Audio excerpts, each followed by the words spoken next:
What was that? Sorry about that. I have no clue what happened just there. It appears that updating the stream broadcast information crashed the stream. Think I need to hire a moderator? Let's wait until I get 10 subs before we start talking about that.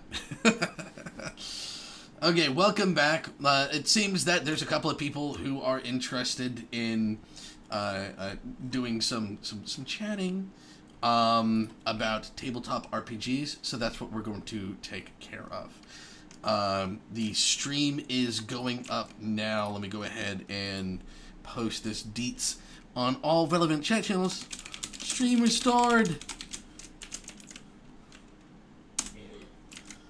Yes, we are back. Stream has been restored.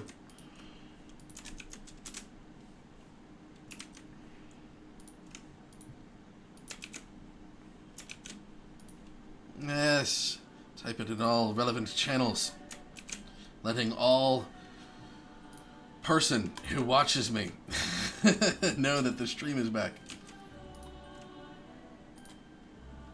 Okay. Doing a soft reset on my viewers, I see. Very interesting. Yes, I'm very professional. Can't you tell? Yes, I've been waiting my entire life to become a pro streamer. Some might say that all of my skills have led me to this moment, where the minute that I get double-digit watchers in a single stream, I crash and lose them all.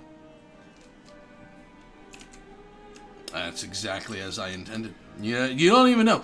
This was just a way for me to weed out the bots. I'm thinking ahead. Alright. So, actually, there is someone who mentioned that they wanted to spend a moment to discuss some of the later books for Dungeons & Dragons. And there kind of aren't any. And we're going to take a quick little second and talk about that, and then we're also going to use this as an opportunity to springboard and shamelessly promote the material that I've been writing. Quick little heads up for anyone who is joining stream who doesn't know who I am, although that is incredibly unlikely. My name is irrelevant. I run a company by the called Wintersong Games. Wintersong Games has been running paid D&D and other TTRPG tables for quite some time now. We have been running free tables since 2020. We have been running paid tables since 2021, late 2021, something like that. So we have a little bit of experience in our belt when we make comments regarding designing, marketing, and actually playing and running tabletop role-playing games. I'm currently running 5 tables a week. Just got over a bout of being pretty intensely sick, so it's actually been a little while since I've ran all 5 tables during the week. But we do have roughly 5+ players on average for each table. So I am speaking from a place of confidence and expertise when I am making these observational comments regarding the industry, tabletop games, Dungeons & Dragons, print publishing, and game design. With that preface out of the way, let me begin by saying the current Dungeons & Dragons publication schedule is the dumbest, biggest waste of money and potential that Hasbro has unfortunately unleashed upon Wizards of the Coast and D&D in general, ever.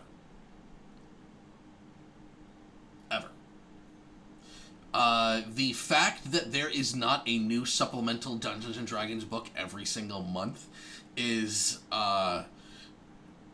proof that Chris Cox, the current head of Hasbro, is ineffective at making money.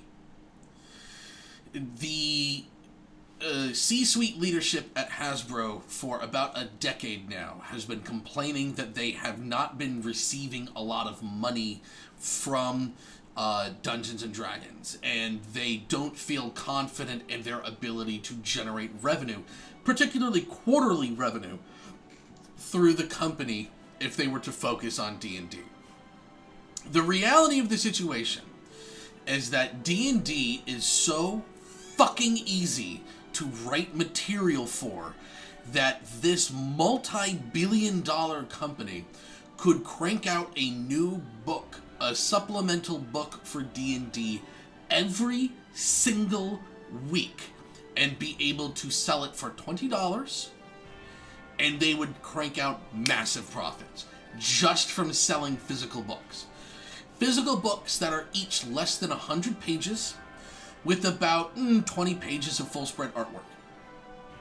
That is all that they would need in order for them to produce an overwhelming amount of consistent revenue. They are looking for quarterly revenue streams. If you are looking to boost up quarterly revenue streams, look at the other successful entertainment industries and the titles and franchises that are currently beefing up quarterly revenue and just copy it. And you don't even have to look far. Look at the same company.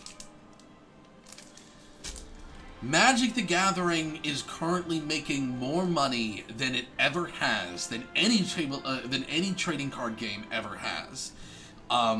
Every single article that you read talking about how Magic isn't making money is someone that doesn't understand how to read financial data lying to you to support some sort of agenda or clickbait article that they're trying to publish. Magic the Gathering prints billions of dollars a year. Magic the Gathering is almost pretty much a money printing scheme. If you were to actually print $1 bills, you would be printing less money than what Magic the Gathering earns. The reasons why Magic the Gathering makes so much money is because they make card sets that are relevant towards greater set themes and deck themes, while at the same time producing variations so readily and so routinely that it does not matter how niche your enjoyment of Magic the Gathering is. Every single year, there will be 1 or 2 sets of cards that you will want to drop a lot of money on. So if you play Magic, you will get a yearly update, and it will most likely be a semi-annual update, that happen biannually. And if they also produce a set of Magic cards with a partnered franchise that you are interested in, then they will also make big sales off of those. This has resulted in Magic the Gathering being the most financially successful trading card game that has ever been published. Currently, with Dungeons and Dragons, there is no publication schedule where they are going to be publishing updated material that would fit the niche playstyles on a annual basis, let alone semi or biannual. And they are not doing partnered franchises, so they are only doing core rule updates, and they are publishing at most 1 or 2 of them a year. That is not a correct method of making money with tabletop role-playing games.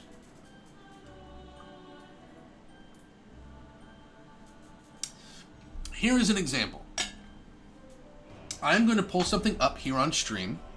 It is a work-in-progress creation of mine. It is called the Vehicles and Violence Rules System. How it works is pretty rudimentary. When you are piloting or managing vehicles, the rule system deals with complications that you might be facing as someone who's trying to adjust the rigging, or as a captain, or something else like that. Gives you a list of minor abilities that you can do or actions that you can do while you are manning certain stations. And then it just handles movement and day-to-day maintenance. That's it. It does not get into anything that is overly complicated, unless you want to. It does not get into anything... which one? Hold on. Gotta figure out which file I need to open. I think this is the right one. It does not get up into anything that is going to put additional stress on day-to-day gameplay. It just adds, oh, hey! It popped up without me. Ah, that's cool. Yeah! Oh, I gotta move the webcam. That's nifty. I was thinking that thing wasn't gonna pop up because I have to change the background, but it popped up anyway. Yeah, that's nifty. Cool. So,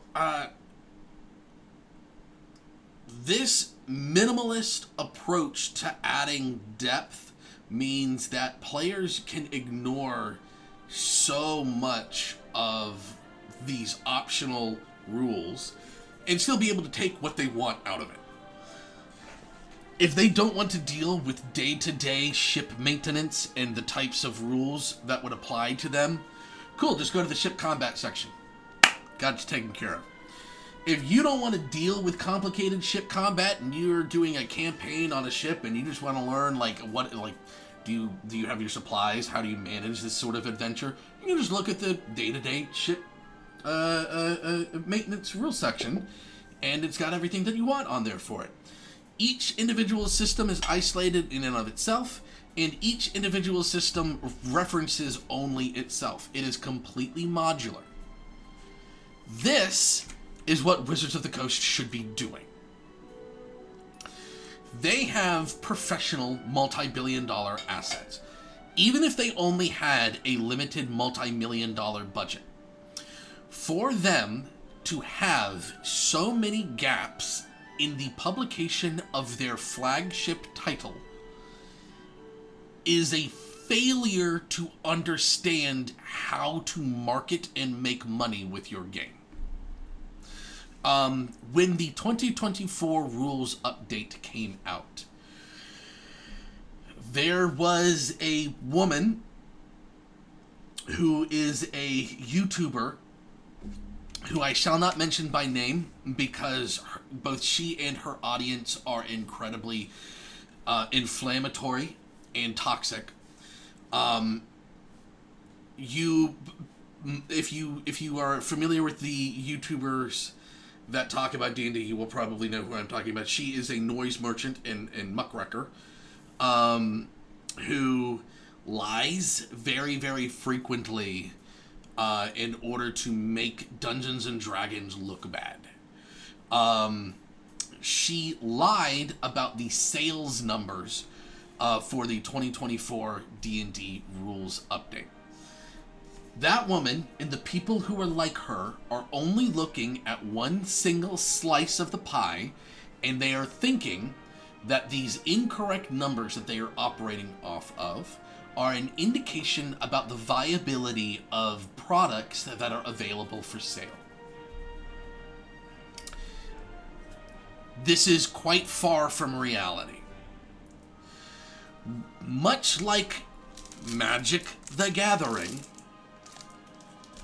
if you buy enough, if you make enough niche material to support a greater concept, people who buy the niche material will buy into the greater concept. Dungeons & Dragons 5th Edition is constantly being shat on by people outside of the current modern playstyle because it has a streamlined rule system. Basically, everything is based off of 1 or 2 numbers that you have on your character sheet. Once you learn this, you can do anything in the game. You don't have to look at any of the rules. You want to learn how far you can jump, that's your strength. You want to learn how do I attack. You roll a d20, you add 2 numbers together. What numbers do you add? What did you attack with? I attacked with a weapon that I swung with my arm. Well, then that's strength. You add your strength number here, and then you add your proficiency number here. Okay, boom. Then and you rolled your dice and you add them together. Okay, that's what you get to attack. It's simple. It does not require thinking. And one of the biggest problems that people have is that this streamlined rules system has left big gaps. For example, sailing. When I designed these sailing rules, I designed them in such a way that I would be completely replacing Dungeons & Dragons' vehicle management system entirely. Because it doesn't have one. Because the core rules of D&D indicate that you need to make an animal handling check in order to make sure that the animals that you are using for like a carriage are under control. And then if you're proficient in using land vehicles or using sea vehicles or space vehicles or whatever, then okay, you're good, you're proficient in them, you don't need to make any more rolls. That's it. And then if you want to move something, it has a movement speed, and you can move it any way that you want. And then when you're at a vehicle, they have something called action stations, where you can go to an action station, and then you can do a thing. So if you have like an action station that's like a cannon, you can fire a cannon when you have somebody manning the action station. It is no different than if you were using a ranged weapon. You were making a ranged weapon attack using a cannon against something else. Did you beat its AC? Okay, that's it. It's done. What if you want to hit the mast of the ship? What if you want to knock out the rudders? What if you're trying to strafe the people on top of the deck? What if you're piloting a ship or a carriage and you're trying to make a U-turn? That's not something you can actually do. They have forward inertia and momentum that would cause you to topple over. So what I did for my vehicles and violence system was develop a way for me to be able to handle some of that.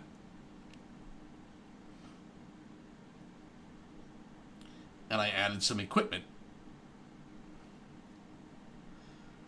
And then I added some vehicle stat blocks.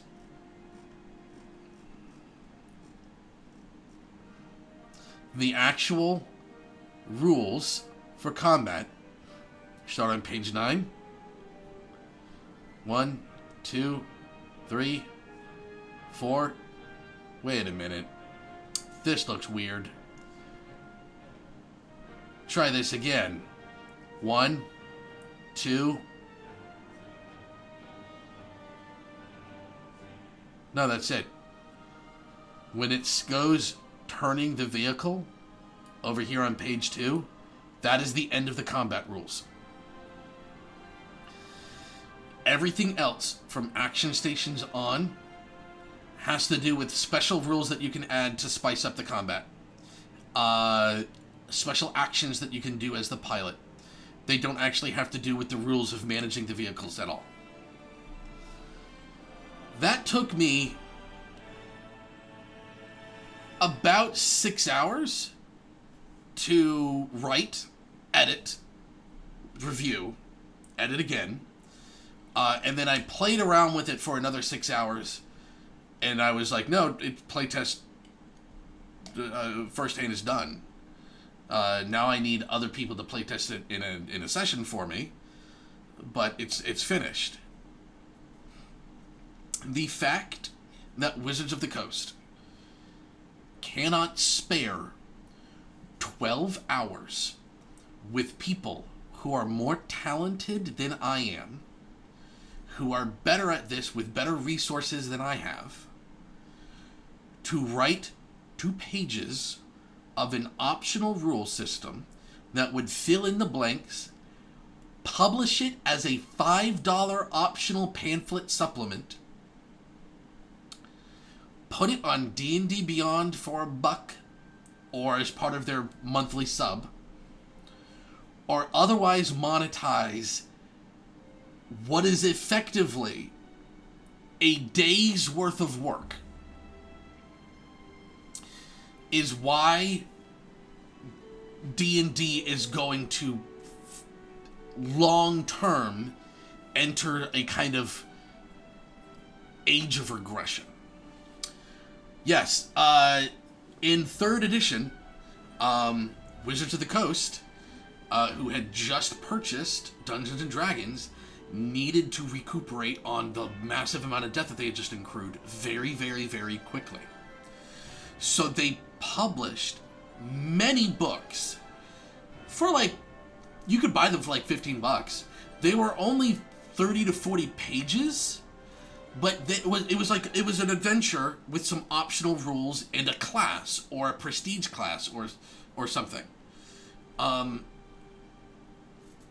then they had the $40 books, which were like the Books of Vile Darkness.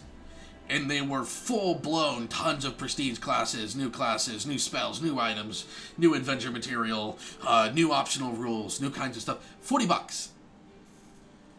That's how much it cost. In 2006 money, it was $40.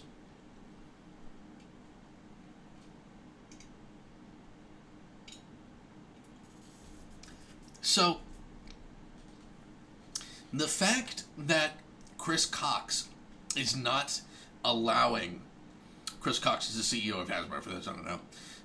Is not allowing for Wizards of the Coast to print cheap, easy, supplemental, niche, optional material for Dungeons & Dragons on a weekly, bi-weekly, or even monthly basis, where they would charge a smaller, limited, cheap amount for the price tag, which would then get people to buy the core rules if they hadn't already.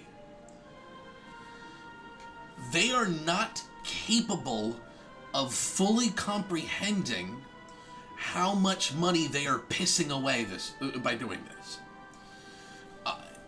When Dungeons & Dragons is brought up, I feel as if there are too many people who take Wizards of the Coast as a company and they think of it as a monolith. And they think that it's all one single homogenous group. When the reality is, it is Wizards of the Coast, and they are being puppeted by Hasbro. The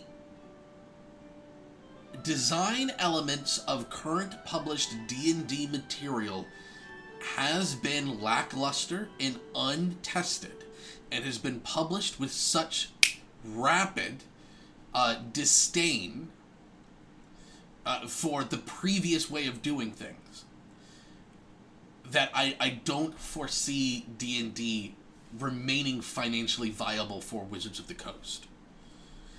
And I'm starting to think that it's intentional. As if maybe they want to sell Dungeons & Dragons and keep Magic the Gathering. Although, I've also heard a couple of rumors that Chris Cox is getting super big into... he's trying to get into video game publication, and he's specifically trying to get into AI video game publication. And there is some rumor milling around that Chris Cox is planning on selling Wizards of the Coast completely. No. This is all rumor. But with that in mind, let's see here. Do we still have Princely in chat?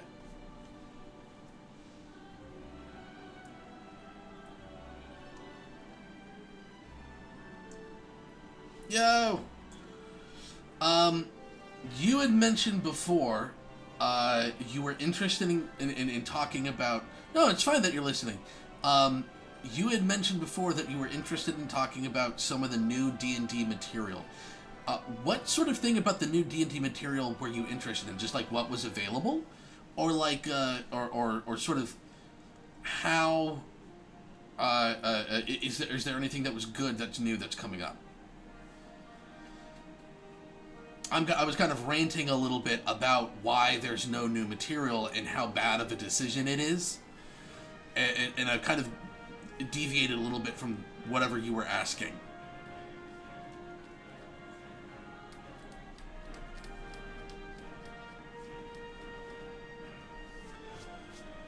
Because I'm thinking one thing that we could talk about is...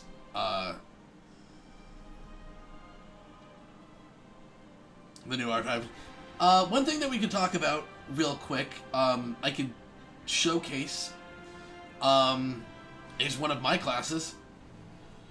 I'm not sure if you've seen them all. Heck, I'm not sure if certain people have even seen the vampire. Well, other than that, yeah, no, I don't think that anything has been released yet, and I don't think that they're planning on releasing any new D&D material for a while. Let me double check something here.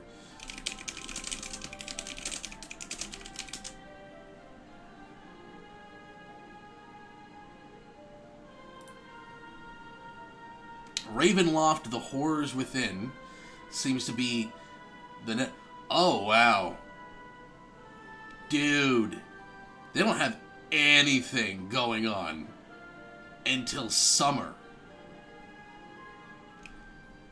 And they don't have any winter publication.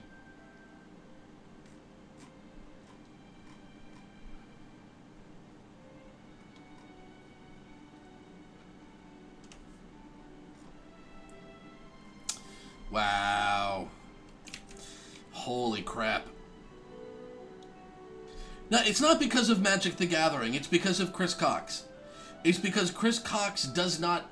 He legitimately does not comprehend that the way that you make money with Wizards of the... No, it's not. The way that you make money with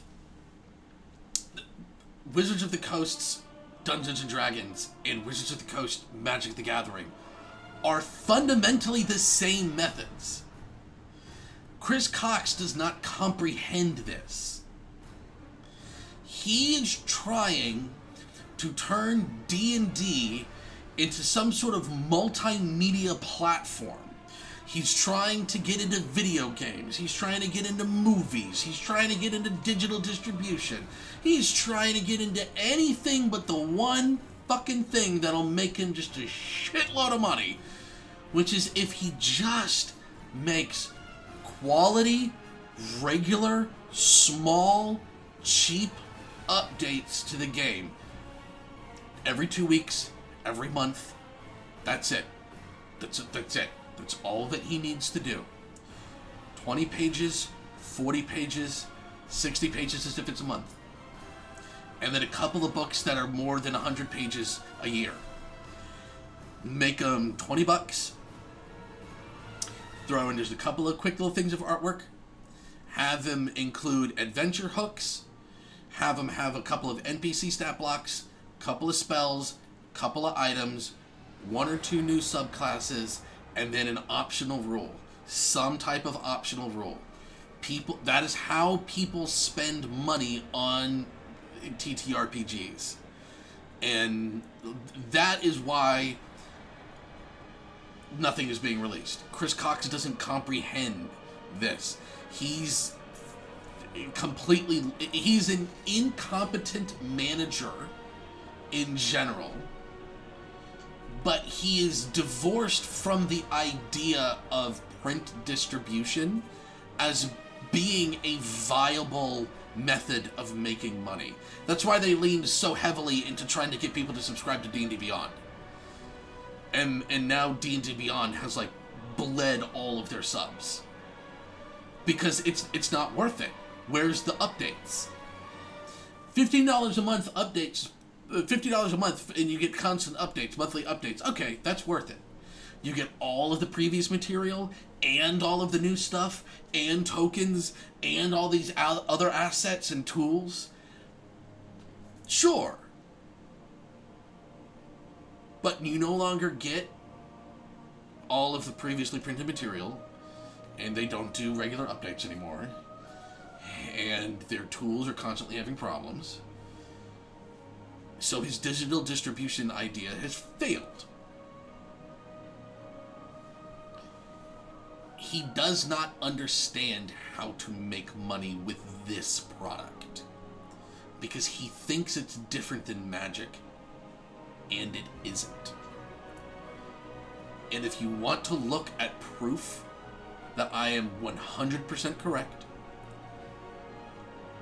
look at Cyberpunk. Yes, if Cyberpunk didn't have the anime and the game, no one would know about it. It wouldn't be as big as it is. People would still be talking about Shadowrun, and then be like, oh yeah, I guess there's a Cyberpunk game too.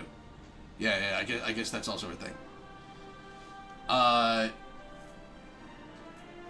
No shade meant that towards Cyberpunk. There, that's just that is the state of indie RPGs. That is the state of non-primary RPGs. But now people know about Cyberpunk. So how are they making money? They're making comic books. They're making regular updates and optional material for the tabletop game. They're making new starter kits for the tabletop game. They're coming out with trading card games for the tabletop game. They're coming out with support material for the tabletop game, like online resources that are free. What else are they doing? Oh yeah, they're also making sure that there's going to be a new season of the anime. They're also going to be making sure that there are tie-ins with the video game and the tabletop game. There are references in all kinds of things in all of the material that they make that is referencing all of the other material that they've made. They are producing tons and tons and tons of stuff. And even though the video game market is not going to be the same as the tabletop market, and the tabletop market isn't the same as the comic market, and the comic market isn't the same as the animation market, you get enough people on one, they will trickle some of them to the others, and all of them together make billions of dollars.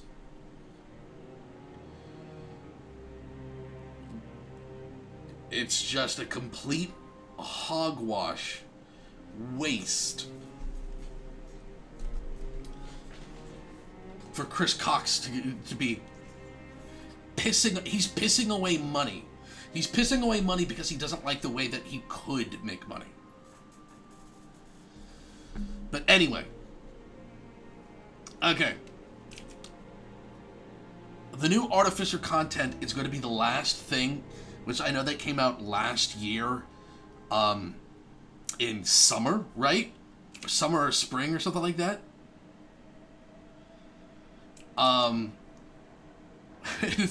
They're not going to be printing anything else until the summer. So the next thing that they're going to be printing off is something called Ravenloft, The Horrors Within. I actually know what this is. This is, basically it's a new Strahd.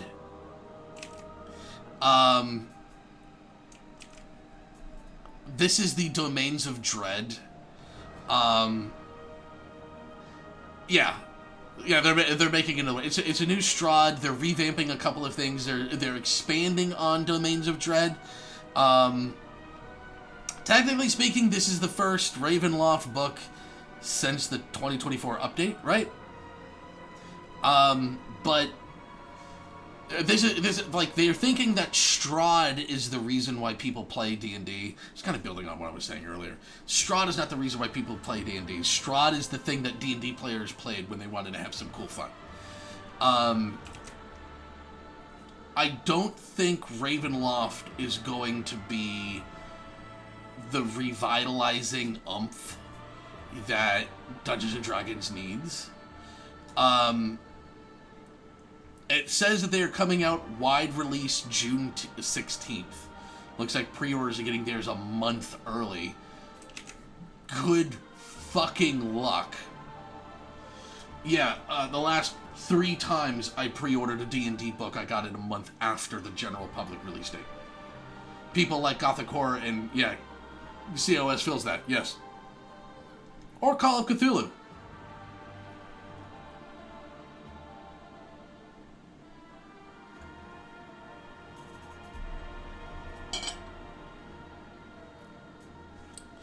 Honestly, if you're going for horror in TTRPGs, a lot of people, I have noticed, have been breaking away from the traditional Gothic and horror type of settings, and they have been taking other games. I saw one that was Lancer. They took... Lancer is a mech combat game. They took Lancer and they made every single thing like part of this blood. Like every fight was in this arena where it was like a blood ritual, and they were trying to summon like this alien god of the dead. They had turned Lancer into like this deep Gothic sort of a deal. I'm noticing that this is a trend. But the other thing that I've noticed in reference to Gothic and Gothic horror tabletop games is Vampire the Masquerade is kind of seeing a resurgence. This is actually another thing. This is more proof of what I was talking about earlier. They released a version update after LA by Night got popular, and then 6 months after the version update came out, they released like 10 books. You gotta keep releasing stuff. Let's see, there's another like plane jump. Mist Hunters. Yeah. I don't know too much about Mist Hunters.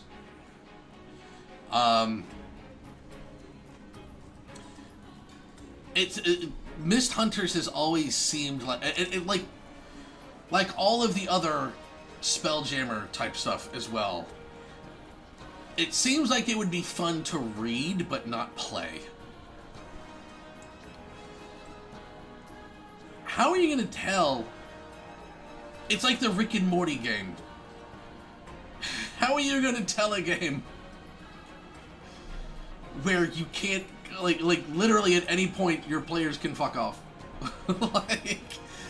And now you have to figure out what else is happening in a completely different setting. At least in my campaign, when I give you guys the option to fuck off, I already know what's happening. Everywhere in the world, all at once. How are you... Okay, so let me ask this. It says you're currently doing the plane chased, followed by Eve of Ruin combo of jumping around. So you are following a story arc, but you're going to different destinations as part of that adventure, right?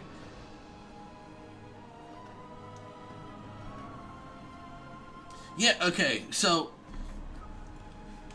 maybe I misread Mist Hunters when I was first looking into it, but when I was seeing Mist Hunters, I didn't really see an overarching story to really blend stuff in with. Let me know if I was wrong about that. I only gave it a cursory glance. We'll put that forward.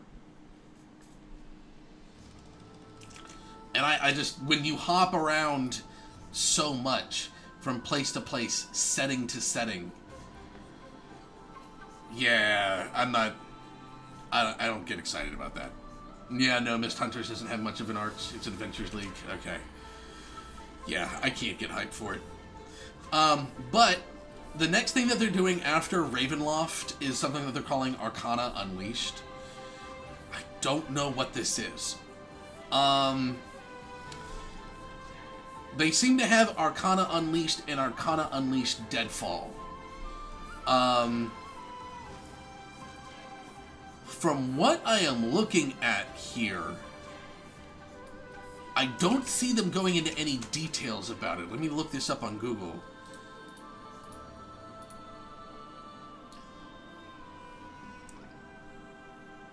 says that they are going to unleash high magic with Arcana Unleashed. Yeah, Yeah, my players know. I'll be putting that shit to the fucking test.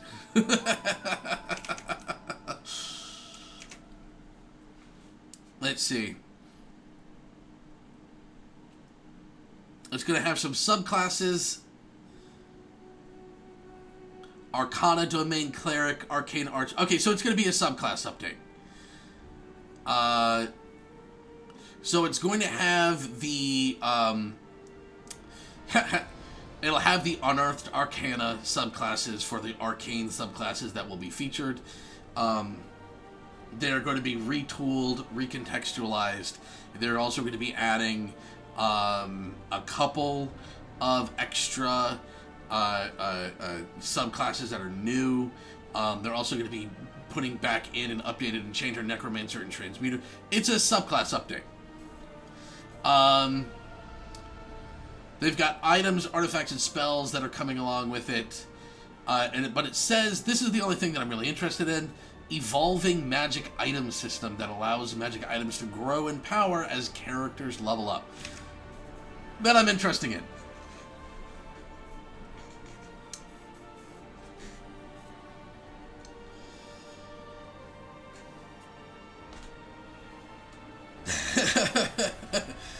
See, here's the deal with what you've just said.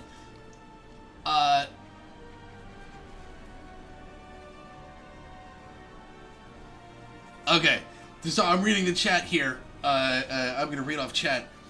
Perhaps for later, but I am curious more about your opinions of the plethora of 2024 UA. I do not read UA, period. I actually abhor reading UA. I do not form opinions on it. I don't allow it at the tables. Whenever there is no benefit for me to read it, yes, it's always insane. It is always insane. It is always overpowered, and it's never anything that I sit there and I'm like, I find this interesting. There's always so much stuff about UA that I'm like, this fucking breaks the game, or this is stupid, that I end up not really getting super involved. But back towards high magic, my brother in Christ, spellcasters don't need more help. The ranger shoots a guy every round, and the wizard pulls in all 10 enemies with gravity sinkhole, doing 5d10 force damage. I am going to push back on a couple of things. I don't believe D&D is a strict numbers game. I think D&D is a game where taking control over the action economy is more important than actually being able to pump out numbers. And in that regard, in most circumstances, not all, but most, I find marshals will normally attack first, and so long as they have a way of being able to close the gap between any spellcaster, they win. Being able to shut the enemy down by being able to pin them, being able to shut the enemy down by being able to otherwise use an item to silence or restrain them, using any of their plethora of abilities to put out more damage than the spellcaster has in hit points over the course of 8 or 9 attacks that they get to make in a single turn, while also applying weapon mastery and any other magic item attributes and anything like that. Some marshals are better than others, but I don't think you are miscounting out paladin, monks, rogues, and rangers. Rogues, because they also get to be able to sacrifice some of their sneak attack in order for them to be able to do stuff, can just straight up shut out spellcasters. I think you are missing out on rangers. Bonus action, apply it's either a mark or something onto your opponent, and then rangers are able to either put out a minimal amount of damage while out of range, and then be able to hide from the enemy spellcaster, or they can use their action to shut the spellcaster up with a spell. Like, mid-level, high-level rangers have a lot of combat versatility. And I think a lot of people forget that. Paladin, again, you're looking at that one smite. You take a Paladin, you give him bonus action on some sort of blessed weapon spell, any of the variety of blessed weapon spells. Activate any of their Paladin features as you do so. Come up close to a spellcaster. The spellcaster needs to be able to instantly vanish the Paladin, or they are going to die next turn. Period. Because they're now, it's not, 2d6 plus 2d6 damage. It's 2d6 plus 2d8 plus 2d12 times 2, plus whatever negative disadvantages and debuffs that they're applying.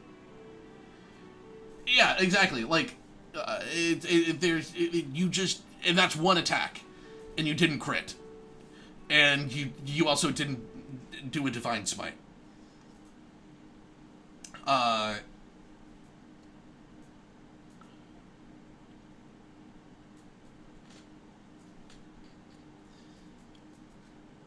I don't agree with the assessment that marshals are inferior to casters. I don't think that is a fair assessment. Especially because, as a rogue, one of the things that a lot of people don't take into consideration is you, as the caster, need to see where your opponent is, or at least know generally where they are. And for a high-level rogue, you're not gonna fucking do that. They're going to be able to move around the entire battlefield without being seen. And the 2024 mechanics make it easier for them to do. They're going to be able to apply a variety of debuffs every single time that they get a sneak attack. Oh, and they have Poisoner. Oh, and they have, like, everything tracks up so much. Yes, spellcasters have a lot of really cool, just, I press a button and a thing happens type of spells and skills. When you build marshals correctly, you overpower spellcasters pretty much all the time. But the problem is, in reality, D&D is not a numbers game. Whoever controls the action economy wins. And in a one-on-one duel, so long as you guys are of equal levels in power, whoever goes first wins. Yeah, that's just how the game works.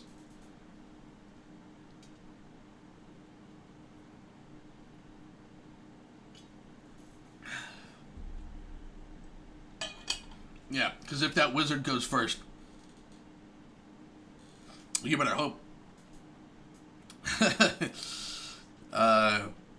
They don't have Banish or Wall of Force or Planar Gate or, the Death Ray.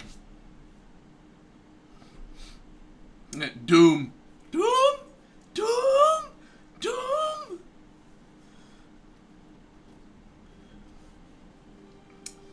Okay. You can actually get away with the get around the 3. So, well, like, let me double check.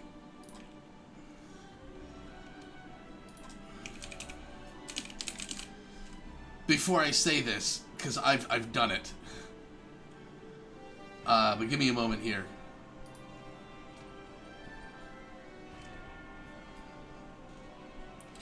I'm pretty sure you can lucky the 3. I'm pretty sure that you can.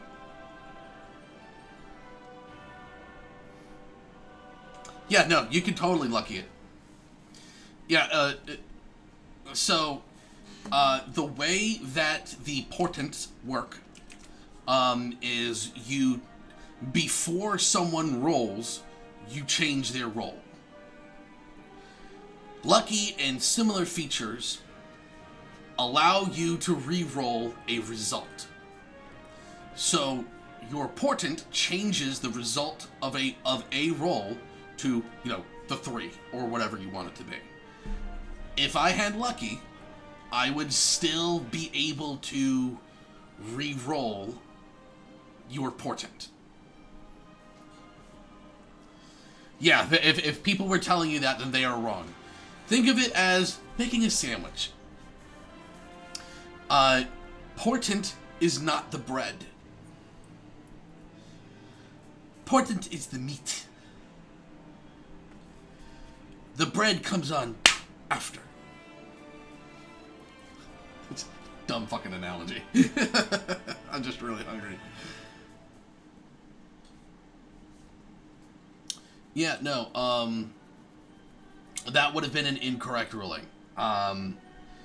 If you had something that set a person's roll to a specific number, and then that person had something that allowed them to re-roll, the thing that you have set is not their result, it's their roll.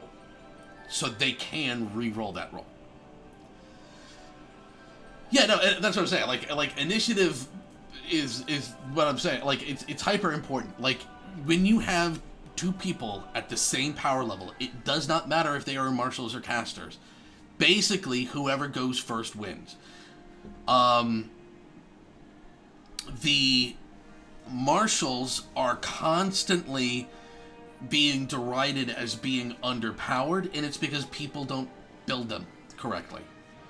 You build your marshals thinking that you are working towards putting out the big number, and that's wrong. Your marshals have a shitload of utility and versatility. Your marshals are able to maneuver around the battlefield and shut down enemies, but in non-magical ways.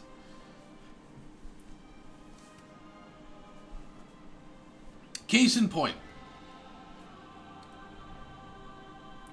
There are anti-magic items. Marshals are most likely to get the top of the initiative order over a spellcaster. You can just close that gap. Anti-magic item activate. Okay, what the fuck you gonna do now, Wizard? Like, there's... We're gonna get a little bit into some theory crafting stuff here. But, getting back on track, part of the issue that I see regarding the schedule is, so we're reading this Arcana Unleashed stuff. It says that it is going to be introducing a new evolving item system. We have seen evolving items before. I think, Tony, you had even mentioned some of the stuff that you've played with. And this book is going to retail for $50. So you are getting, it looks like it is going to be about 15 total subclasses, a couple of items, a couple of spells, and then this rules thing. That's a lot of fucking money. That is a lot of money. And it looks like they have art on every single page. There is not a single page that doesn't have artwork. I know a lot of times tabletop role-playing game fans go gaga for the art, and they like to buy books that have really good art and a lot of it.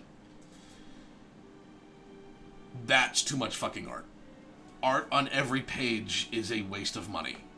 It is a waste of paper.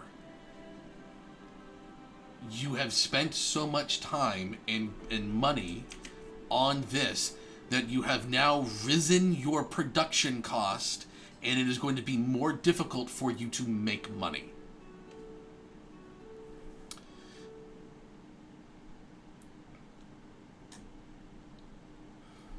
The digital version is going to be $30. Go fuck yourself.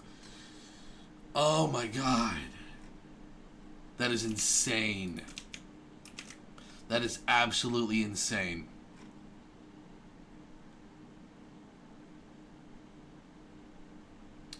Okay, so Arcana Unleashed Deadfall is going to be the very first adventure book that they are going to release that isn't Ravenloft or Ravenloft related in over a year.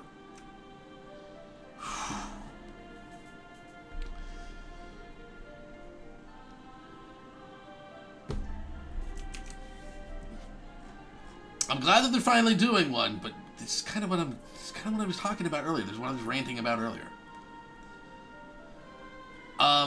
Okay.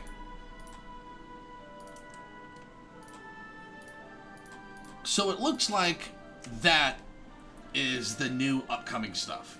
It looks like they're going to have a new Ravenloft book that's going to have some adventure in it. Yes, another Ravenloft adventure.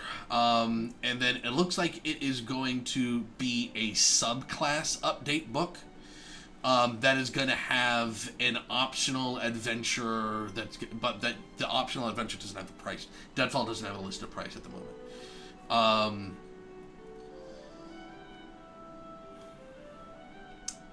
I am concerned. I am genuinely concerned with how the game is developing and where the company is putting their money. And I know that this is Chris Cox's fault. He is the one that is having them go this way, because he doesn't he does not understand how this product makes money. It makes money by doing this. It makes money by having fucking 20,000 things. You make all these extra things, and then people buy them, and then they get interested in buying more things, and they're all cheap. And eventually, you get so much of a niche player base on certain specific items that you're able to get. Yeah, you're able to get them hooked onto the main thing too. Like it's not rocket science. It's like really fucking basic salesmanship. God, he's such an incompetent twat. I don't get, this is why I would never be hired in a professional setting for any of these big publishers. Because I would just look at my boss and be like, why are you such a fucking turd gargler? Like, just, do you hate money? What are you doing? Are you really happy with your life and the way that things are turning out for you? I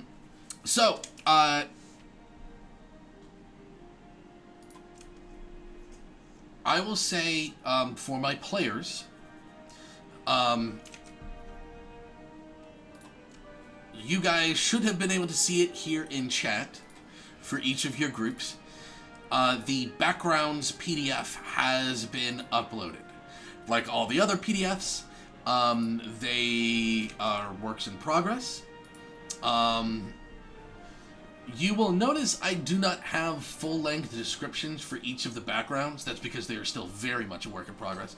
And then the ones that are related to all the different, nations, I haven't done full descriptions of, what the background entails other than just the stats and stuff and then the features, because I'm rewriting some of that stuff. So, get ready, because there's probably going to be a big update. That lore update that I'm talking about, there's going to be a big update on that stuff. I am really hoping that the lore update is done by the end of the year.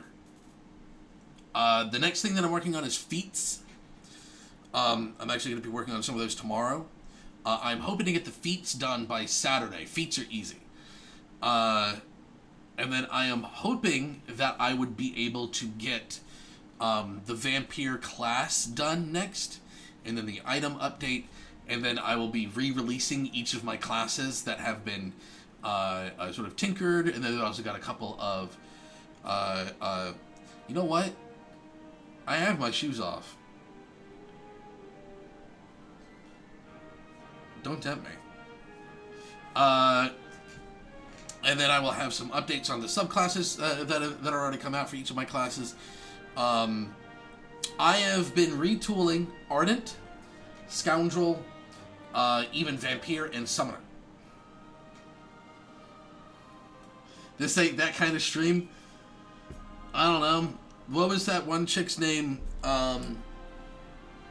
Strawberry something?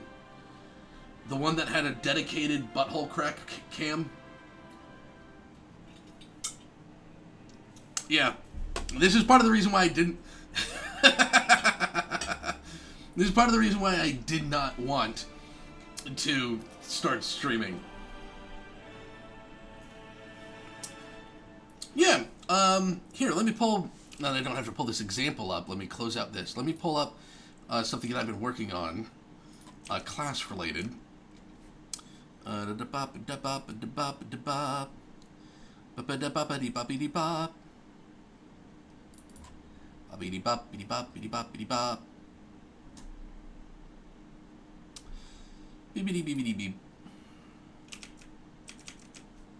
Let's see if it pops up in the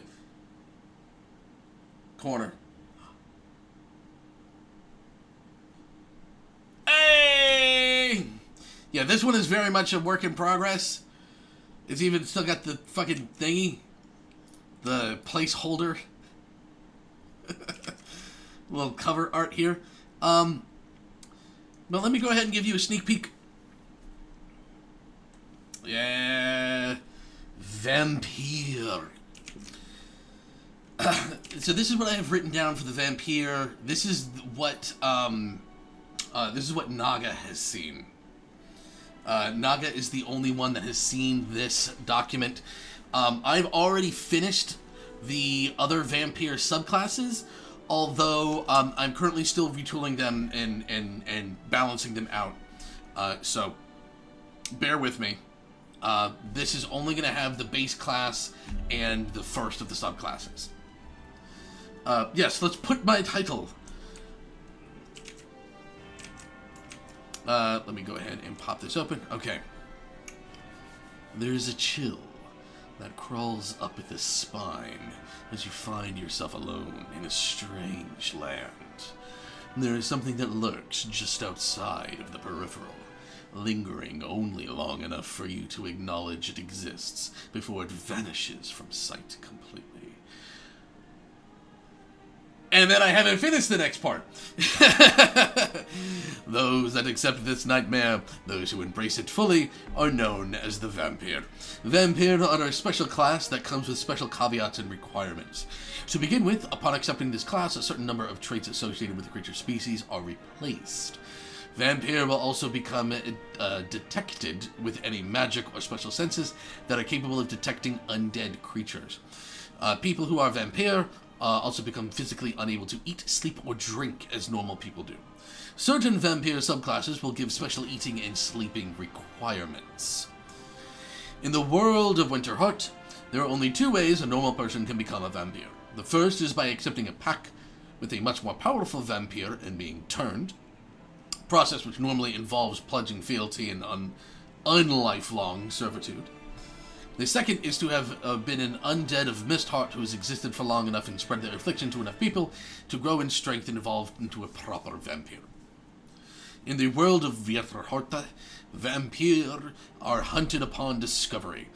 Exposure means death to a vampire, as every person on Winterheart are hostile towards the undead of Mistheart, which is the birthplace of the original 7 vampire.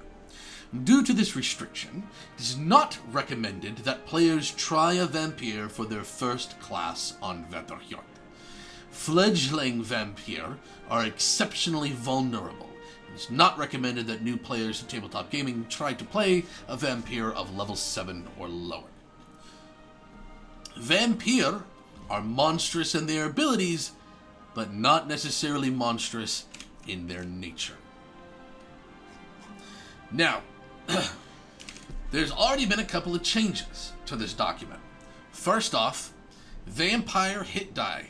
The vampire hit die has been reduced to 1d8. I've decided that they have enough of an HP regeneration pool, depending on their subclass, that they don't need high HP. They're already tanky without it. They are proficient in medium armor, simple weapons, and 3 martial weapons of their choice. They also get an artisan's tool, and their saving throws are dex and charisma. They get intimidation, and then they choose 2 from history, insight, perception, persuasion, religion, or survival. They get some basic starting equipment as well. But you will notice here on this table, they have something called a dark mist. The idea for the vampire is you want to break the dark mist limit. This dark mist limit is actually wrong. It has actually been sort of done by 2s and instead of done by 1s. So it's 2 dark mist at level 1 instead of 1, 4 dark mist at level 3 instead of 3, so on and so forth. That's already been changed. Now here's how it works. The vampire houses within them a dark mist, which grows and empties as the battle becomes more intense. A vampire's abilities rely on the mist as an energy source, a resource pool, unleashing the mist within as a powerful weapon against their foes. So as the mist grows, their own natural abilities gain increased power. However, in order to use their other talents, they have to expand the mist within. But balancing the mist is a process that requires strategy, discipline, and sacrifice. If a vampire does nothing to build the mist over the course of 10 minutes, it goes away, vanishes. When they have no mist, they suffer several negative consequences. They are unable to use their hit die to regenerate hit points during a short rest. As well as a couple of other things. Let me skip ahead here. Disadvantage on all attack rolls. Disadvantage against charm, sleep, and poison effects. And then any healing that they receive is reduced by half, rounded down to a minimum of 1, and they can't add their dex to their armor class. So when a vampire has no dark mist, they are screwed. That is when you want to attack them. The problem is, once you start attacking them, that goes away. The maximum charge that Dark Mist can store is determined by their class level. Blah, blah, blah, blah, blah, blah. Okay, so this part has already been changed. Once you reach maximum Dark Mist, you enter something called the Mistborn state. You turn into a fucking monster. The thing about the Mistborn state is you get a lot of buffs, but you're crazy as shit, and you attack creatures every single round. And if you don't, you get massive penalties. In fact, the DM might take control of your character and make you attack someone. So, when a vampire enters their Mistborn state, they gain enhanced abilities and powerful bonuses for the next minute, or until they run out of Dark Mist, at which point they then return back to the normal state. So you have 10 rounds where you can stay in your Mistborn state, and then even if you have Dark Mist left over after 10 rounds, Mistborn goes away. If you spend all of your Dark Mist, Mistborn goes away. You become normal again. A Mistborn vampire gains advantage on the first attack roll it makes on a turn, adds half their class level, rounded down to a minimum of 1, to all damage they deal using a weapon or a vampire class ability, and they are now immune to charmed, exhaustion, frightened, incapacitated, poisoned, stunned, and unconscious. Pretty beefy for a player character. Please note, it doesn't get rid of your exhaustion, you just don't suffer the effects from it. So if you have exhaustion 3 and you go Mistborn, you still have exhaustion 3, you just don't suffer the negative effects. In addition, any ability that generates Dark Mist will generate double its normal amount. On top of all this, they may add their Charisma modifier to all saving throws they make, including their Charisma saves. So one thing that I am changing is it's no longer going to be adding double the Dark Mist. With the Monday group, we actually have had Naga enter into Dark Mist, Mistborn several times, and it is essentially impossible for him to lose the Mistborn state, and that's not really what I'm gunning for. Kind of want him to get... You're supposed to get rid of, like, burn through it relatively quickly. The burst of energy comes at cost, however. While in Mistborn, Vampire must deal damage to another creature. If they don't, it enters a frenzy and must use a reaction to travel with their movement speed, abilities, or item to get within striking distance of the nearest creature it can detect and then make an attack on said creature. If they have Dark Mist to spend, this will always be a Bloody Claws attack, with such a 15-foot range. Players who attempt to avoid making this attack action by burning their character's action economy during a Mistborn may have their agency relinquished to the DM and their turn done over if there was a way to attack a creature they deliberately chose not to do. So, I'm going to be rewording this with a better warning. When you are in Mistborn, you need to think about dealing damage, and that is the only thing that you should be thinking about. And if you aren't dealing damage when you could have, you are not... You're sort of like metagaming a little bit, and it's negatively impacting the experience that's intended with the Vampire. I'm going to be rewording and redoing this part, because mechanically, I don't like having it in text that the DM just redoes your turn and takes control of you. But what I'm thinking about doing is putting on a list of debuffs so monumental that it's something like your Mistborn state immediately ends, you lose all of your Dark Mist, and like you can't gain any for like a minute. And since you need Dark Mist to do anything, literally anything as a vampire, yeah, you better fucking make that goddamn attack. Like, even if it's your ally, even if it's the dog, even if it's the party pet. If you let yourself get to Mistborn, you need to have it in your head. I make an attack, or I'm screwed. So, like I said, this part is still being worked around with. Now, if there is no creature within reach that they could have potentially attacked, then the vampire just takes damage equal to their own class level, and it sort of proceeds. Like, if there was no one for you to hit, then you just start taking a little bit of damage. Now, you can do a couple of things to negate that. So, in addition, while in Mistborn, the vampire will have physical traits that reflects the monster that they have become. While these traits should be discussed between the player and DM, they should reflect their chosen subclass. Creatures have advantage on all attempts to identify a creature is a vampire while they're in Mistborn. So for Naga is playing a character called Arthur. Arthur is a werewolf vampire. And when they enter Mistborn, they fucking wolf out. And so it is easy to tell that Arthur is a werewolf. That's what's going on. That like they full on do the physical werewolf thing, and then they resort back to being normal when they're done. While they are in Mistborn, Vampire can't be healed by any means other than their own abilities. And then they also lose a Dark Mist at the end of their turn for each turn that they are in Mistborn. Yeah.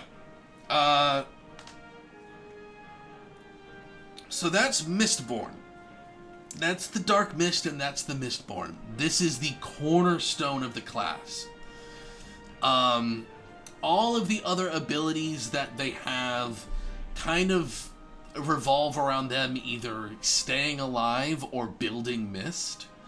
And then they periodically get some abilities that are high mist cost that do some real crazy fun stuff. For example, Blood Frenzy. You can choose to deal damage to yourself if you have no Dark Mist to gain a Dark Mist. I'm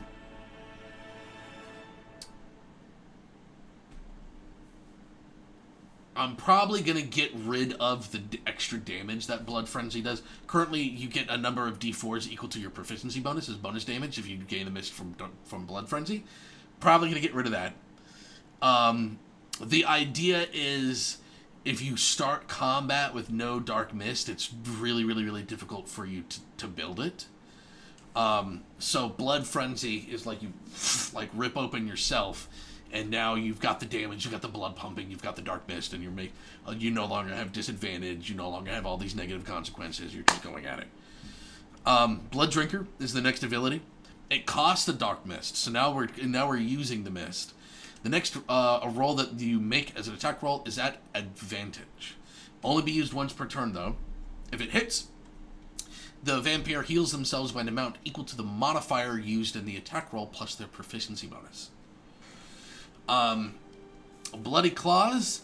It's basically just a melee attack. Cost the Blood Mist. It's got a 15-foot range. You can count it as finesse. The damage is equal to your class level plus the ability modifier used in the attack roll plus your proficiency bonus. It gives you a Blood Mist when you hit with it.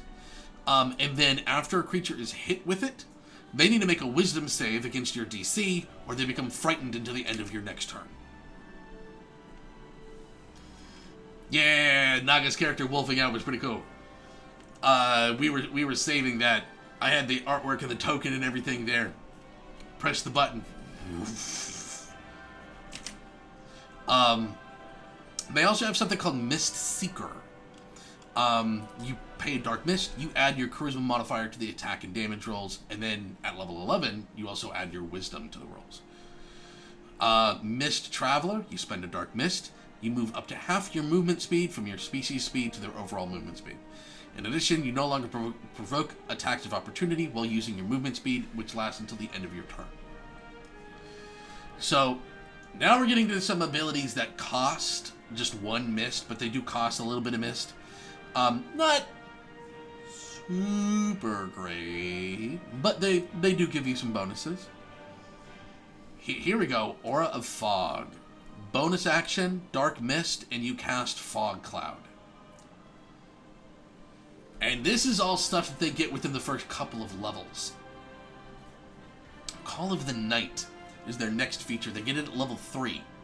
They feel an innate essence of the night calling out to them. This is their subclass. The subclasses that I have prepared, I haven't finished all of these, but the ones that I have prepared that I'm going to be writing for are Devil, Fairy, Vampire, Werewolf, Wraith, and Zombie. The Devil is going to revolve around a lot of fire and direct damage, while also being able to sort of burst themselves, and then after they burst, they regenerate a bunch of HP. The Fairy is actually, I'm doing the old school shit. The fairies are going to be a class that restores HP to itself, or a subclass that restores HP to itself as it's doing damage. But simultaneously, they're going to focus on putting a lot of debuffs on select targets to make it easier to hit them.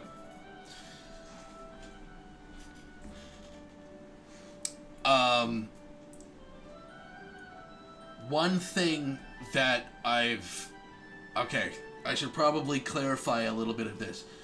I'm not sure if I've told you guys the story of SEAL Team Pix.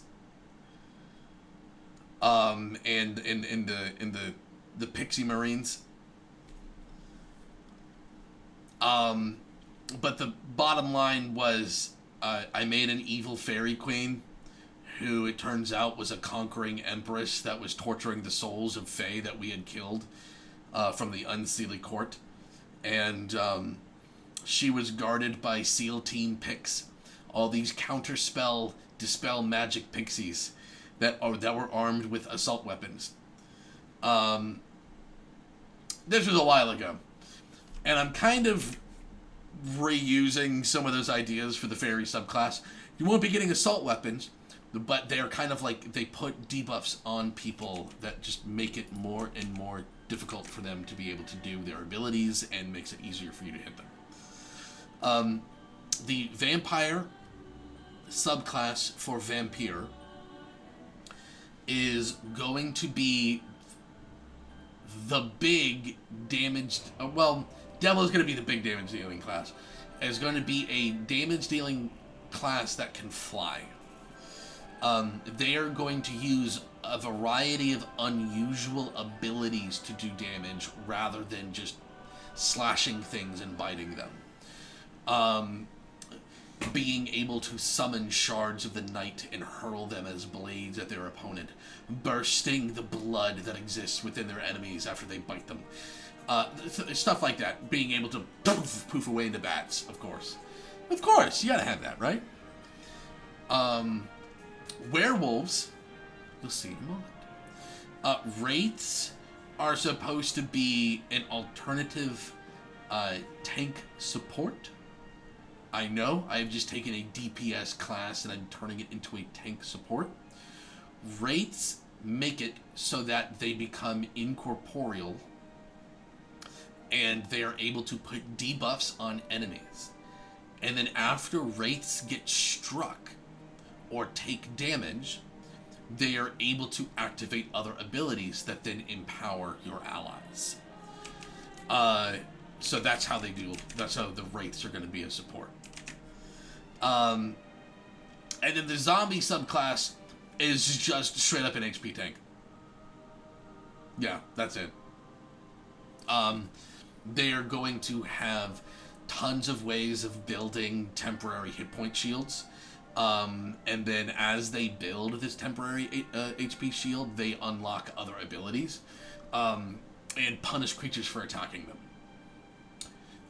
So like if there's a zombie who has their infectious gout ability, which I think is going to make their level 7 ability, when you attack them, when they have an HP shield, boils on their body explode, and they are able to choose creatures that they can see within range, and effectively gusher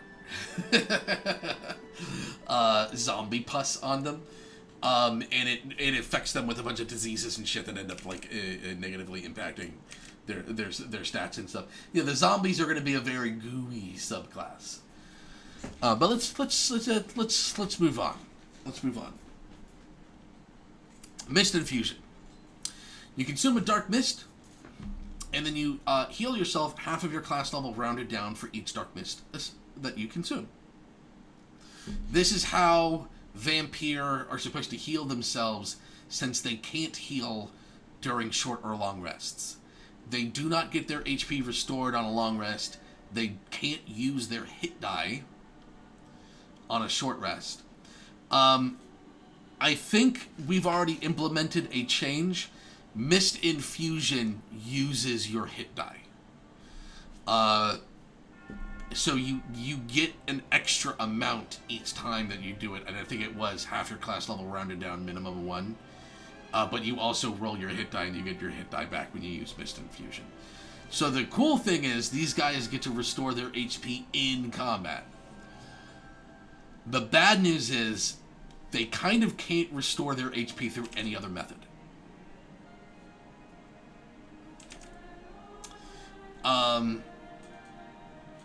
Level 5, they get an extra attack. Their next feature that they get is Night Stalker. When you deal damage to a creature, spend a Dark Mist, put a Hunter's Mark on them. Every time that you deal damage to a creature that you have done Night Stalker with, you gain a Dark Mist. So if you are going to town on just one target, it is more difficult for you to use some of the defensive abilities that some of the subclasses have in order to generate Dark Mist. Night Stalker is kind of like a solution to that, and it helps the DPSers get that DPS really quick. Mist Breath, 3 Dark Mist, 30-foot cone or 60-foot line, breath weapon attack. Con save, damage is equal to your class level plus your charisma modifier plus your proficiency bonus, or half as much upon success. You then restore 1d4 of HP for each creature hit by the attack. You also get Shield of Shadow. Spend 3 Dark Mist as a reaction. Increase your armor class by 3. Gain resistance to all damage types until the start of your next turn. Once you take damage from a single source, the resistances gained go away. So if you don't know, if you don't necessarily know what type of damage someone is dealing to you, or you're trying to block them, you can Shield of Shadow, and it'll cover it, but only for the first attack. Nocturne of Silence. Yeah, spend 3 Dark Mist, cast Silence. Pretty simple. Nocturnal Imbroglio. Real quick, does anyone here other than me know what the word imbroglio means?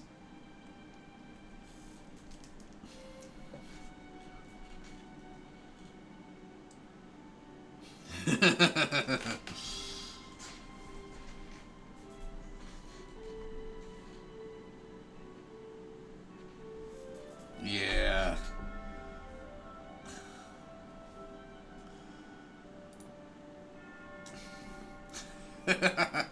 Okay, you're not actually dumb for not knowing what imbroglio means, because imbroglio actually means its definition is sort of like a self-fulfilling prophecy. Imbroglio means overly complicated form of communication. So in the way that imbroglio is an overly complicated word to convey a specific meaning, that is literally the definition of the word itself. So Nocturnal Imbroglio, while in dim light or darkness, as an action, you spend 3 Dark Mist and you get to cast Confusion. Doesn't require concentration, and it's your Vampire DC. It isn't Latin. No, it is an actual English word. I don't know where its origin is from. My guess would actually be French. Yeah, it sounds like one of those French words. It's like a couple of different, Greek and Latin words kind of combined together with something like that. Yeah. Feast of Fear. It's a bonus action. Costs a Dark Mist. Make an intimidation check against all creatures you can detect that you choose.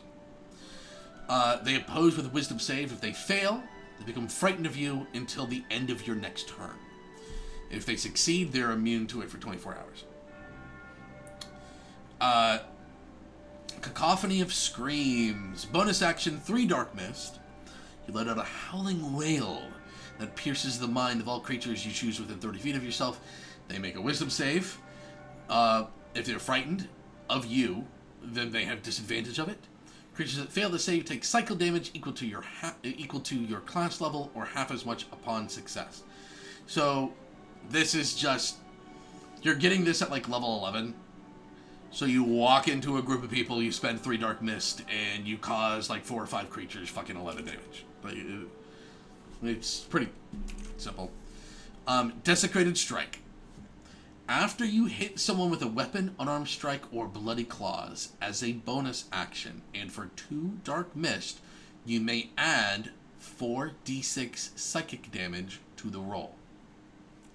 So think of this as like a smite. Well, by this point, you will probably have many Dark Mist to spend. Gaining Dark Mist is relatively easy. Especially if you've been using Night Stalker appropriately.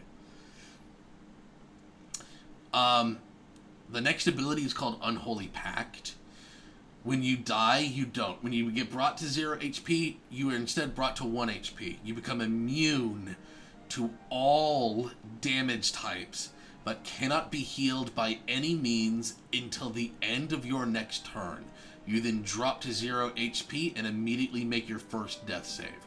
Once you are unconscious and at 0 HP after using this ability, you cannot receive any form of healing until you have made your second death saving throw, or after you are stabilized via the use of a spell, skill, or ability. So, you bring a vampire down, but you kinda actually haven't.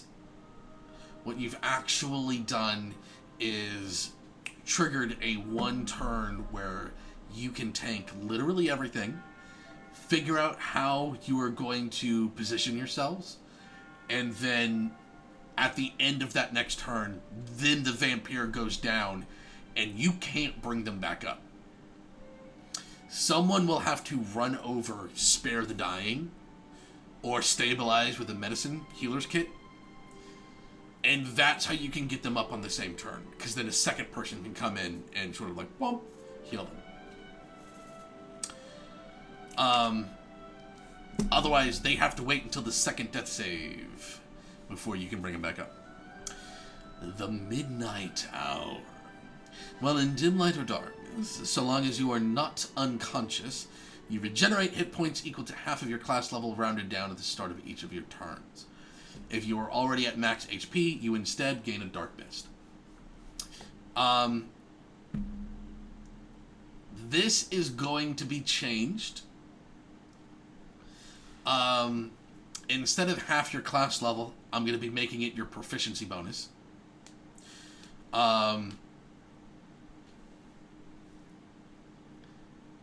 I was contemplating about whether or not I was actually regenerating too much HP when I wrote this, and then Naga started playing his character, and through his passive regeneration alone, Arthur has not fallen below 80% of their total HP like the entire time that he's been playing him, and he's been through like 3 combats now. I can't. He can't there's too much HP regen going on.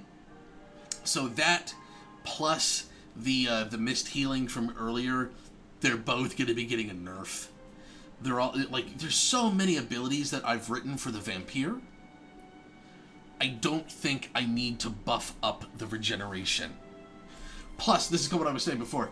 You were saying for 3 Dark Mist, it's not the best. Well, if you're at full HP, you're getting another Dark Mist. So, as you are building all of these resource points, yeah, that's what I was saying, PB instead.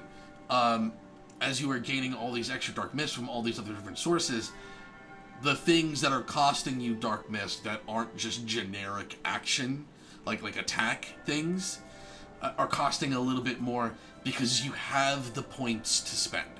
And then also, you might not want to enter Mistborn. Because remember, you frenzy. Frenzying while you were in Mistborn, not always the best move. So the next one, and this is the one that I genuinely don't know if this is overpowered or not. It is a good ability.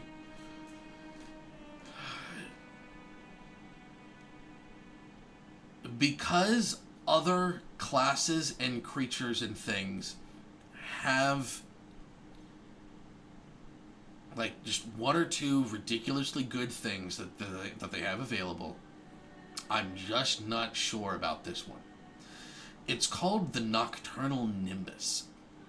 While in dim light or darkness, at the start of each of your turns, you may choose to spend 3 Dark Mist. If you do, Shadow and Fog swirls around you as if you had cast the spell Shadow of Moil.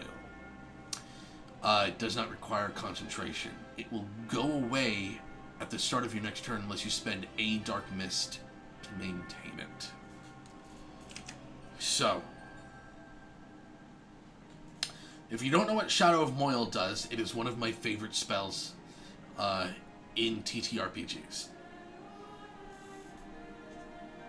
Shadow of Moil wraps a creature in fog and fire that heavily obscures them to all other outside creatures. But the creature who is using the spell can see through it. As a result, they are making an attack that other creatures can't see. So they have advantage on the attack. They also have the ability, when Shadow of Moil is up and they take damage, they can pop people back. This effectively gives advantage to every attack roll that you make.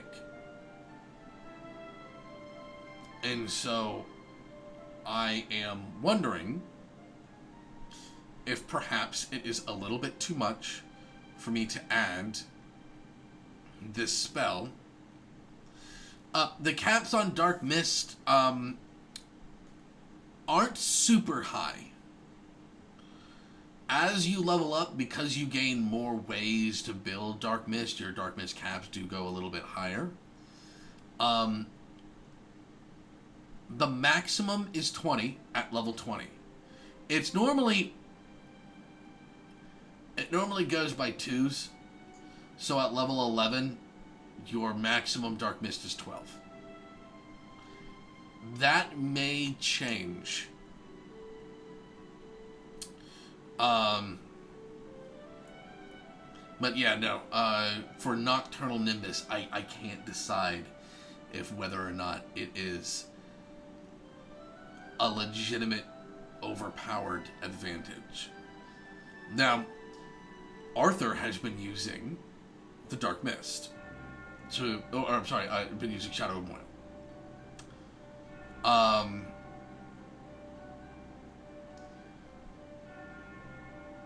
The problem with me trying to figure out whether or not it's broken is the Monday group is currently in a boss fight. And the boss has an armor class of 28. And even at advantage, they still have to roll a 15 or higher. So, from a playtesting perspective, I genuinely can't tell, because they should be trying to get advantage and flanking and every other bonus that they possibly can in order for them to fight off with this boss. For those of you that don't play any of my tables, you may be watching the stream just now. When my players engage in flanking, they get +3 to their attack rolls. Flanking plus advantage plus bless, and they're fucking still missing this chick with all of her beefy ass magical gear and whatnot. So that's the thing, is it's like in my head it sounds like it's something that could be super super broken. The cost might need to go up or something, you know. But at the same time, it's like these guys have a lot of abilities where they get to spend Dark Mist to increase their damage.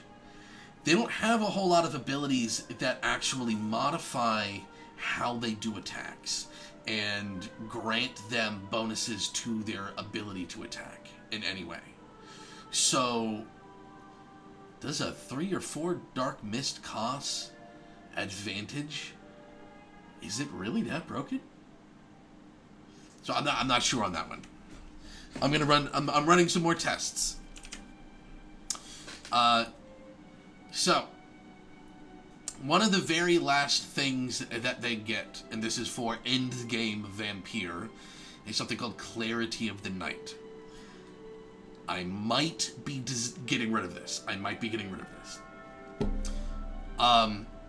Clarity of the Night means that you no longer have to attack creatures when you enter Mistborn. I'm like 70% certain I'm gonna get rid of that. In fact, now that I'm actually thinking about it and like really talking about it again with people, I am almost certain I'm going to be getting rid of Clarity of the Night.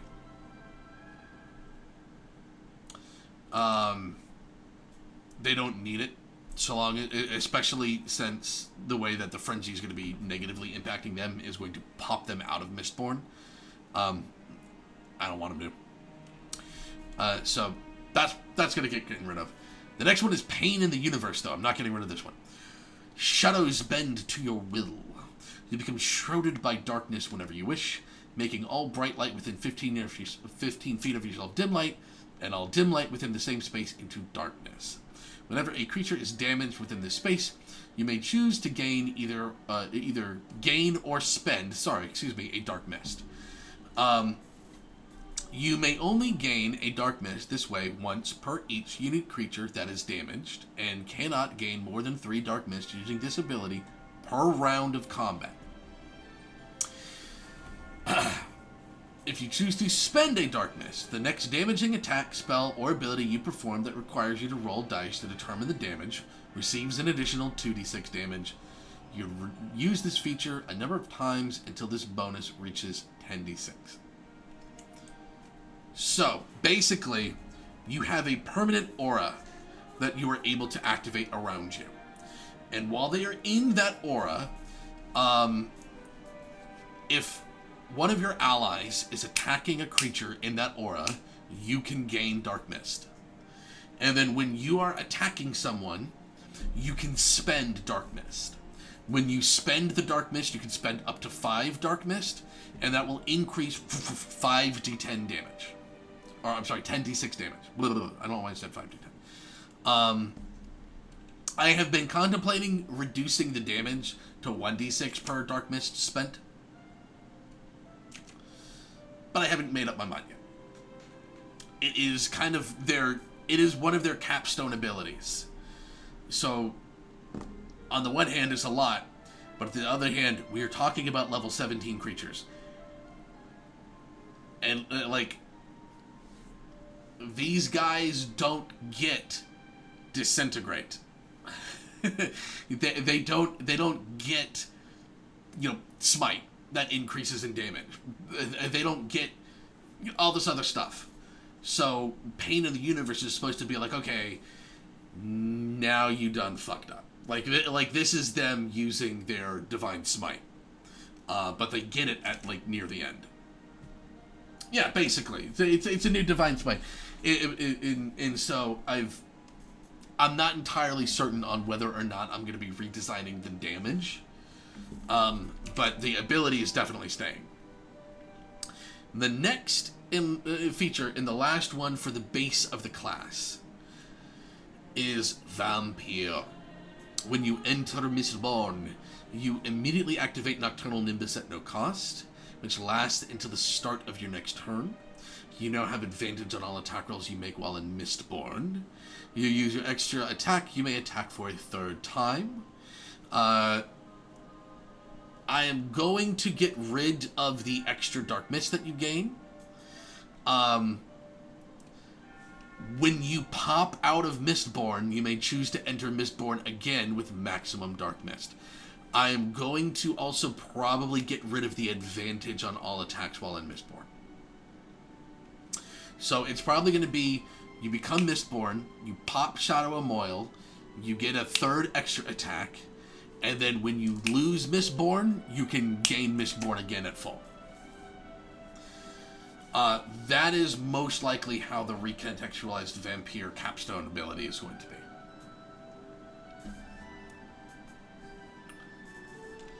I will continue with just one more quick sort of one-page thing here. This is the werewolf subclass that I sent to Naga. These are their subclass abilities. UTM, you've already seen some of them. Actually, there are two that he has made quite frequently. The first is Rampage. Werewolf Vampire are supposed to be aggressive, self-regenerating tanks. Get them in the front line, make a bunch of attacks, gain a bunch of HP back in the process. Rampage. When you take the attack action during your turn, if you hit a creature and you deal damage to it, you can spend a Dark Mist and you get to attack again. You don't get your proficiency bonus. And you don't get your ability modifier to the damage. There's also something called Rabies, which we've added. When you use Rampage, you can do it again, but you do it at disadvantage. And that's Rabies. Then they have Moonlight Regeneration. When you're in dim light or darkness, you regain 1d10 hit points and gain a Dark Mist at the start of your turn. The 1d10 is going to be brought down to a 1d8. Because their hit die is changing from d10 to d8. But yeah, no, it's just put a werewolf in the dim moonlight and they start regenerating. So this goes with the other regenerating ability that vampire have, that they when they start their turn in dim light and darkness as well. So so long as they are in darkness, the werewolves start regenerating much of their hit points. Devour.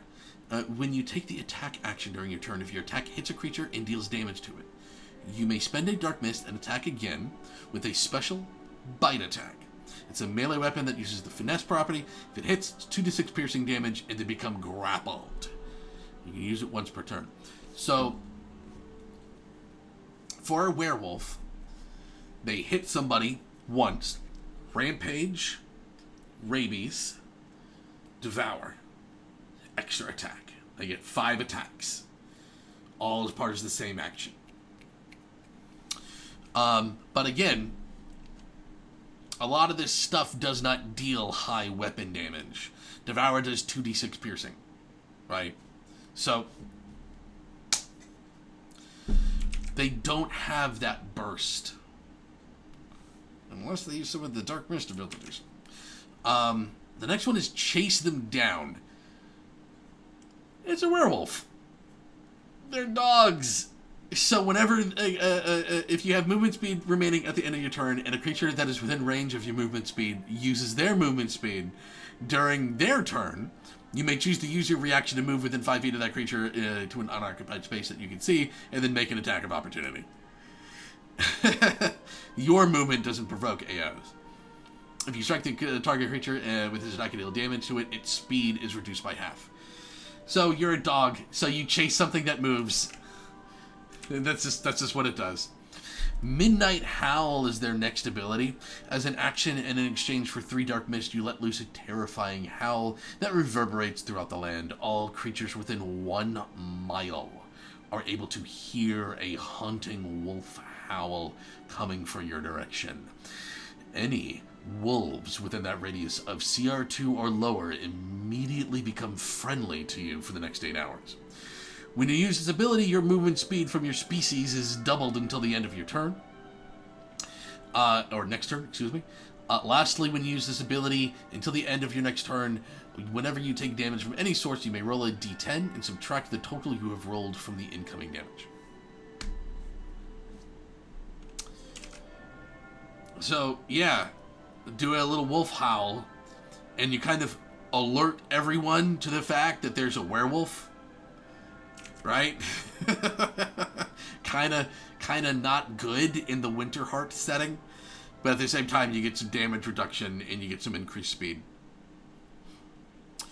Their last thing is Allegro of the Hunt. Allegro is a type of song, by the way. It is a form of composition.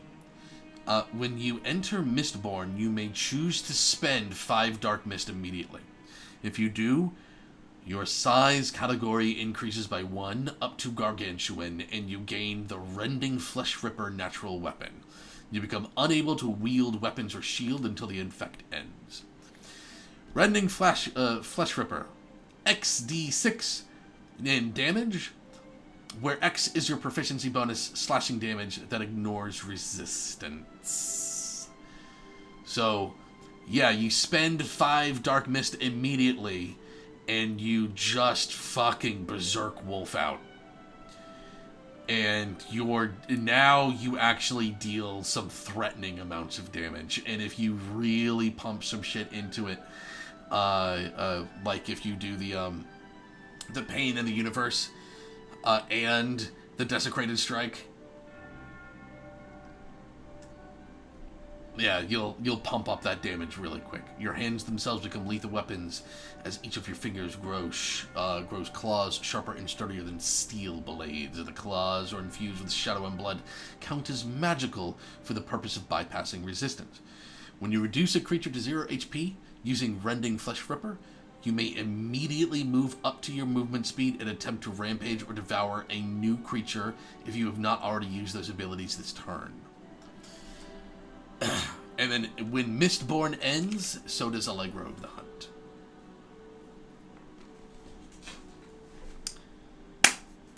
Alright.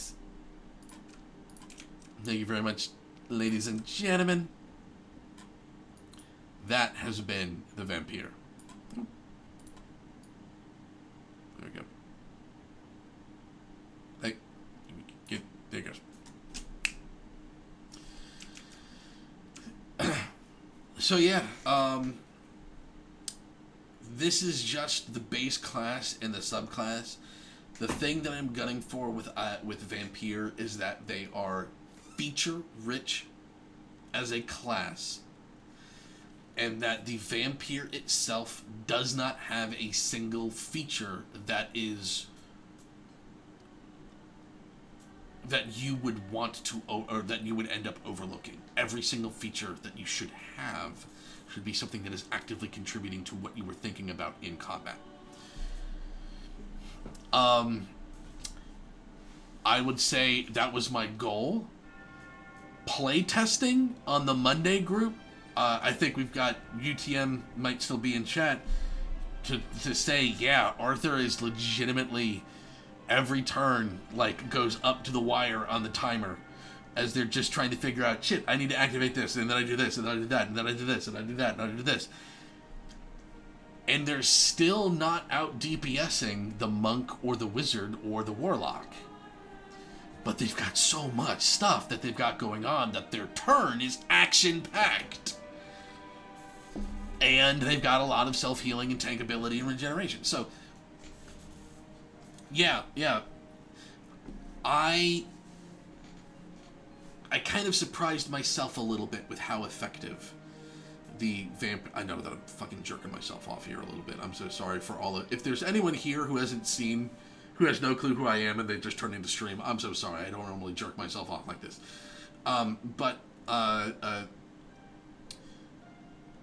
I was pleasantly surprised that on the very first try, the very first playtest, the Vampire nailed the mechanic pressure that I wanted it to have.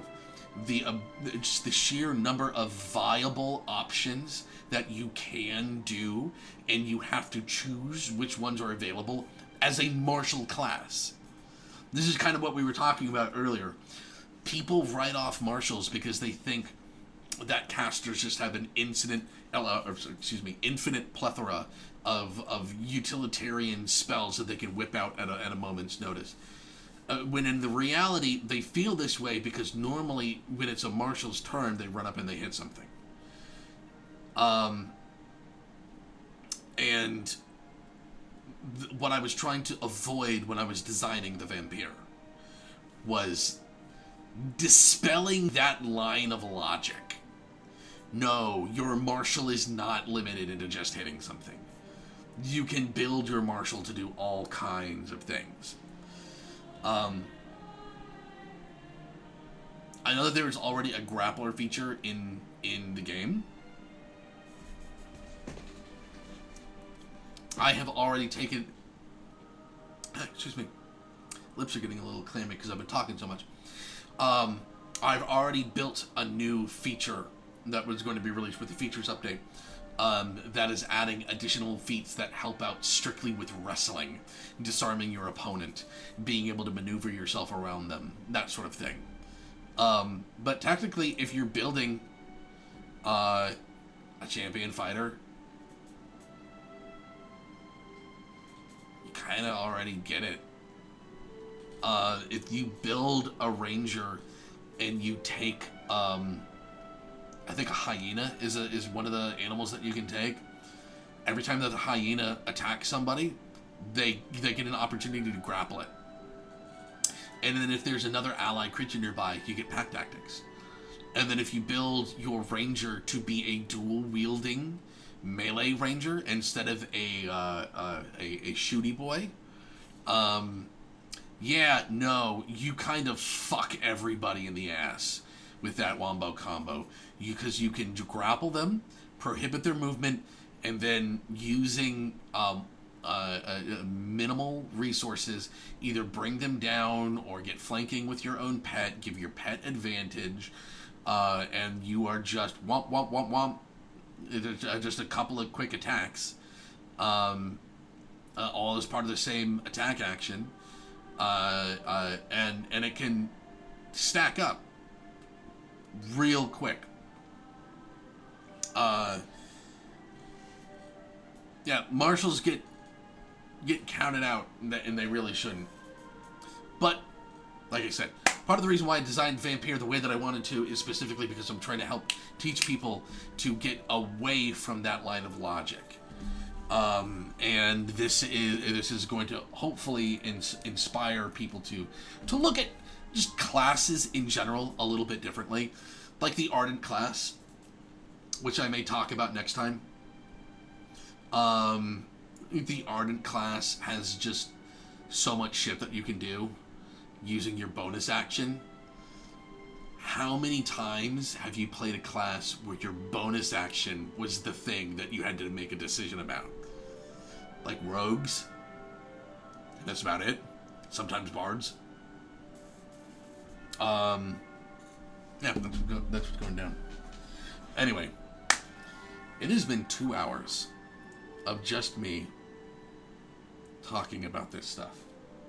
It is 12:30. I think it's time to call it. Thank you, everyone who's been joining me for this stream. Before I do head out, are there any other quick questions related to the hot take TTRPG topics that we were covering before? No, I won't give you feedbacks. Don't even ask. I'm not even going to look at chat.